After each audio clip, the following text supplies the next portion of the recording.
She came from far away, flying into Los Santos International late one night. The past no longer mattered. It wasn't what she was running away from. It was the opportunities in her future. As her plane flew over, she looked out at the city, thinking of the possibilities that awaited her here.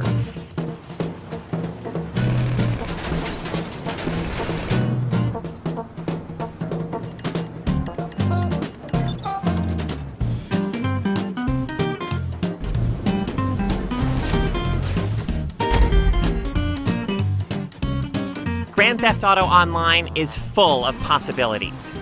My character has engaged in some run-of-the-mill criminal activities, like holding up liquor stores and getting into shootouts, but this isn't what excites her about Los Santos.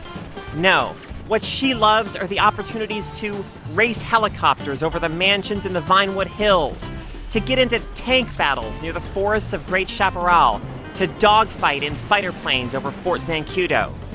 For a while, she fell in with a mysterious criminal wearing a pig mask, and they committed crimes together and played golf and tennis together like a modern-day, fitness-oriented Bonnie and Clyde.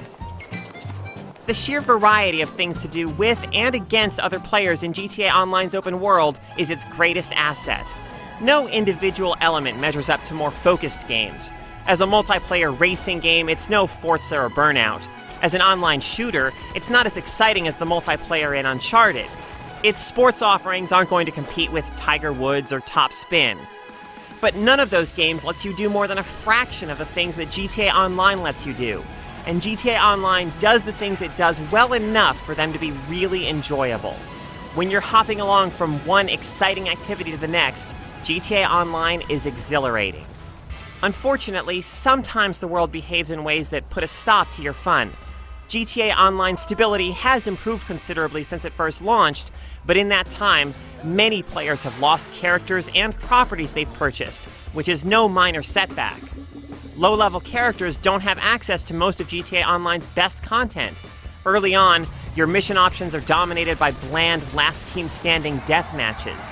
GTA Online doesn't put its best foot forward, which is unfortunate even for new players, but it's doubly unfortunate to have to climb up through the ranks a second time. Losing property is also a tremendous setback, given that it takes a lot of time to earn enough cash for the nicer homes in the game.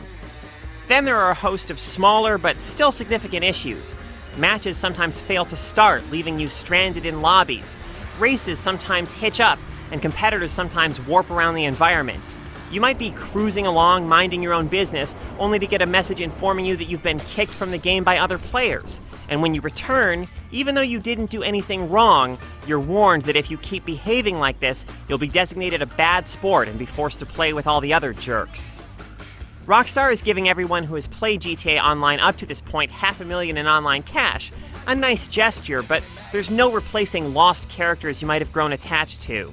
GTA Online doesn't attempt to create a tightly woven narrative around your character's exploits.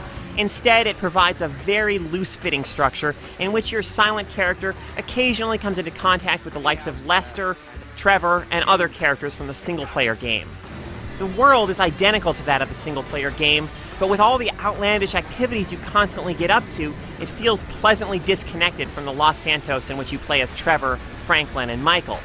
It's a GTA fever dream that largely does away with story and makes room for gleeful chaos. At least, the chaos is usually gleeful. Sometimes other players in the open world can go out of their way to be jerks and keep attacking you, but the fact that activities are instanced means that you won't find your golf game interrupted by joyriders mowing you down in a sports car. When you're not doing an activity, there's typically an exciting element of danger as you traverse the open world. As other players approach you, you might feel a knot of anticipation in your stomach as you wonder if they'll ignore you and go about their business, or risk their lives in an attempt to kill you and take some of the cash you're carrying. Smart players bank their cash frequently to avoid significant losses, and although the game advises you to go to the nearest ATM, you can actually do this quickly from anywhere just by using the internet on your phone, which almost makes the entire distinction between cash and money in the bank pointless. Los Santos doesn't look as sharp or lively online as off. Text your pop-in is much more noticeable, and there's less traffic on the roads.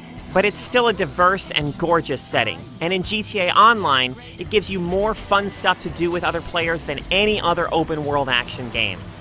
The unpredictable human element is both an asset and a liability, and the technical problems that have plagued it are far too significant to be ignored.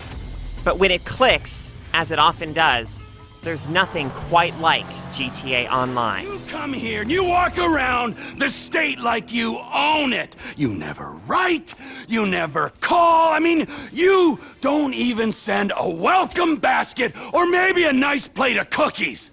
But I love you.